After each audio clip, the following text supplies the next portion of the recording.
Mayor pa po si former President Duterte. Sila yung nag-host, nag-MC doon. Hanggang ngayon, sila pa rin. Maraming salamat sa inyong dalawa. Palakpakan naman natin si Arnel Toko. Eric Toko pala. Eric lang, Eric. Si Toko nandiyan dyan, Senator. Nagdadala pa to ng Toko noon sa Davao. Of course, si 20 years ago, hindi ka talaga tumanda, ma'am. Hanggang ngayon. Wala ko, 2001 o 2004, pupunta na po ito ng Davao. Salamat sa inyong dalawa. Unang-una, sa lahat po ng mga kasamahan natin dito, magandang hapon po sa inyong lahat. Maraming salamat sa inyong pagdalo rito. Kanina kasi may lumapit po sa akin sa labas. Nagpapasalamat, sir, salamat sa tulong, salamat sa mga proyekto. Sa totoo lang po, huwag ko kayong magpasalamat sa akin. Kahit noon kay Pangulong Duterte, parati namin narinig. Salamat Pangulong Duterte, salamat Senador Bongo. Huwag ko kayong magpasalamat sa amin. Kami po ang dapat magpasalamat sa inyo dahil binigyan niyo po kami ng pagkakataon na magserbisyo po sa inyo. Maraming salamat po sa inyo lahat. Ako naman po bilang inyong senador, hindi ko po sasayangin yung pagkakataong binigay niyo po sa akin. Wala pong masasayang na oras. Magtatrabaho po ako. Sipag po ang pwede kong ialay sa inyo. At yan po yung patuloy kong ginagawa ngayon. Lunes hanggang Linggo. Magsiservisyo ko. Paboritong araw ko, Linggo. Kasi may go sa dulo. Ako po isang Bisaya. Alam niyo naman ako, taga Mindanao. Sino mga taga Mindanao sa inyo? Sa mga kapatid kong Muslim, Assalamualaikum! Sa Davao, mahal na mahal namin kayo doon. Walang diskriminasyon doon sa Davao. Kristiyano, Muslim, magkakapatid tayo, magmahalan tayo sa isa't isa. Sino sa inyo mga taga-Bisayas? Bisaya, Bulanon, mga Ilonggo. Lente, mga parente ko rin. Ito si Atty. GB, Ilonggo rin. Pinsan ko yan. Kasi ang tawag sa kanya, Ilonggo. Ang pangalan ko, Bongo. Sino Waray? Waray. Ako rin, Waray Kwarta. Mga Bisaya, alam nyo, salamat sa inyong lahat, mga Bisaya. Mabigat sa atin yung utang na loob, huwag kalimutan. Kaya ako po ay patuloy na magsiservisyo sa inyo. Malaking utang na loob namin sa inyo, mga Bisaya. Salamat kayo sa inyong suporta. And of course, sa Luzon, mga Ilocano, mga Bicolano, lahat po, mga taga Pampanga, Pangasinan, Batanggenyo rin po ako. Sino mga taga Batangas rito? Batanggenyo rin po ako. Tesoro po ng Batangas, Tanawan at Santo Tomas. So salamat sa inyo. Una-una, bago po ako magre-report sa inyo, ano pong nagawa natin sa Senado. At gusto ko rin pong makiusap sa inyo na tulungan po natin ang mga kasamahan ko dito.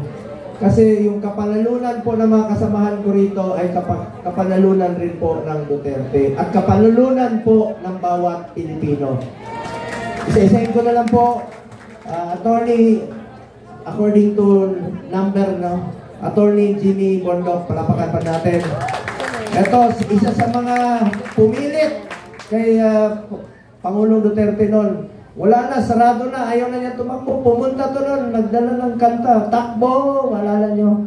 Ngayon, ikaw sisihin kasi tumakbo siya. Hindi. Talino po to si Attorney Jimmy Bondok. And of course, ang aking kasamahan sa Senado, sa totoo lang, hindi magiging successful ang administrasyon ni dating Pangulong Duterte. Lalong-lalo na po sa peace and order, kundi po sa taong ito. Magaling, katabi ko ito for the last 5.5 years. May pusong para sa Pilipino. Ito talagang maasahan. Walang lugi po ang Pilipino rito. Ang aking kasamahan. Sana po pwera sa amin dalawa, madagdagan pa po. Tulungan niyo po ito para dadami po kami sa Senado at marami po kaming kakampiron. Palapakan po natin Senator Bato de la Rosa. And sunod, ako na yan eh. Kung ako naman, kayo nang bahala humusga. Kung sa tingin ninyo nagtrabaho po ako para sa Pilipino. Hindi po ako politiko na mangangako. Gagawin ko lang po ang aking trabaho dahil bisyo ko ang magserbisyo sa ating mga kababayang Pilipino at naniniwala po ako na ang serbisyo po sa tao, serbisyo po yan sa Panginoon, serbisyo po yan kay Allah. Ngayon, next is kapwa rin Ilonggo. Ito, pride po ito ng Visayas. He is from Bacolod, Negros Occidental. Passionate po ito na labanan ang korupsyon sa gobyerno. Miyembro po siya ng Presidential Anti-Corruption Commission po noon. Attorney J.B. Hillo. Palakpakan po natin. And next, ito, kasamahan ko rin po sa gabinete ni former President Duterte. Siya po yung advisor po sa Luzon at naging SESA at dati pong secretary ni Pangulong Gloria Macapagal Arroyo. Matalino po ito at talagang maasahan natin from Luzon. Pride po ito ng Luzon. Malaking asset po ito sa atin sa Senado. Attorney Raul Lambino. Palakpakan po natin. And of course, ang aking kasamahan sa Commission on Appointments, talagang sinusuri niya kung qualified at matalino. Isa sa aking hinangaang kongresista sa talino, sa tapang. At pakiusap ko lang po sa inyo, matagal na po itong overdue sa Senado. Dapat po yung matagal na namin itong kasama sa Senado. Ito po makikipaglaban sa inyo. Congressman Rodante Marcoleta. Kailangan natin ng mga kakampi sa Senado, di ba? Tulungan niyo naman kami, hindi ba to? Para dadami kami, Senator Robin, Senator Bato at ako, madadagdagan kami at may makikipaglaban po sa inyo sa Senado.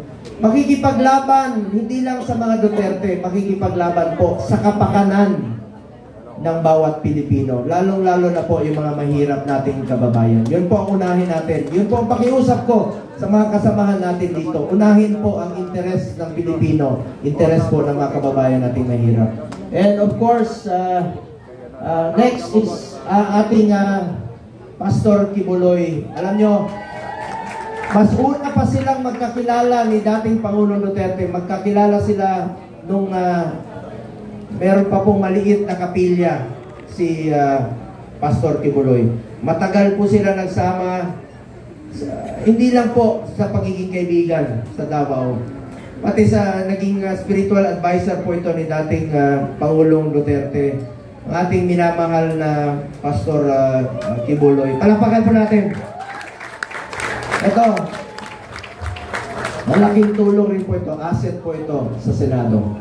And of course, next, ating, ito, matalino naman po ito. Hindi ka naman i-appoint ng executive secretary kung hindi ka matalino at magaling at magiging asset sa gobyerno. Magkakilala na kami even before po siya na-appoint as executive secretary at alam niya po yun. Magkakilala na po kami ni Attorney Vic Rodriguez. Asset rin po ito, magiging kakampi sa Senado. Attorney Vic Rodriguez. At ito naman, last but not the least, no, hindi naman, porket nandun siya sa pinakauli.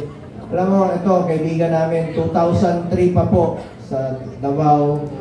Bata pa siya, at hindi ko pa siya kilala nun. Idol ko na ito sa pelikula. Pero hindi sa totoong buhay. Ang dami mong anak eh. Mabait po ito si Philip Salvador. Alam niya, nagawa na po niya lahat.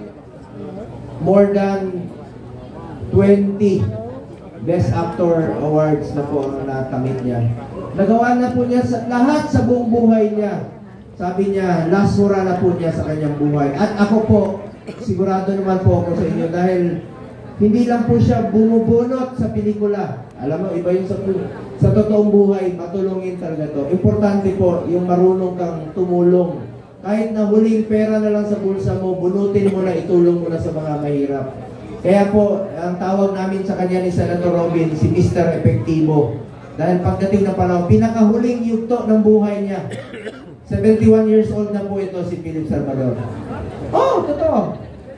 71 years old na, pero may asing pa yan. Alam mo, Parati kami magkasama. Parati kami magkasama.